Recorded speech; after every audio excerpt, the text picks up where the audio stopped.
আপনি কি জানেন বিশ্বকাপ শুরু হওয়ার 94 বছরেও বাংলাদেশ আজও কোনো বিশ্বকাপ খেলতে পারেনি। দুঃখজনক ব্যাপার হলেও এটাই সত্য। কিন্তু এবার হয়তো 100 বছরের রেকর্ড ভেঙে 2034 সালে সৌদি আরবের মাটিতে বাংলাদেশকে দেখা যেতে পারে ফুটবল বিশ্বমঞ্চে।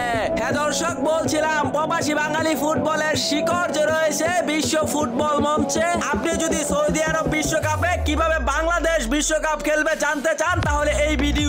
আপনি কি জানেন বিশ্বকাপ শুরু হওয়ার 94 বছরেও বাংলাদেশ আজও কোনো বিশ্বকাপ খেলতে পারেনি। দুঃখজনক ব্যাপার হলেও এটাই সত্য। কিন্তু এবার হয়তো 100 বছরের রেকর্ড ভেঙে 2034 সালে সৌদি আরবের মাটিতে বাংলাদেশকে দেখা যেতে পারে ফুটবল বিশ্বমঞ্চে। হ্যাঁ দর্শক, বলছিলাম প্রবাসী বাঙালি ফুটবলের শিকড় যে রয়েছে বিশ্ব ফুটবল মঞ্চে। আপনি যদি সৌদি আরব বিশ্বকাপে কিভাবে বাংলাদেশ বিশ্বকাপ খেলবে জানতে চান তাহলে এই ভিডিও।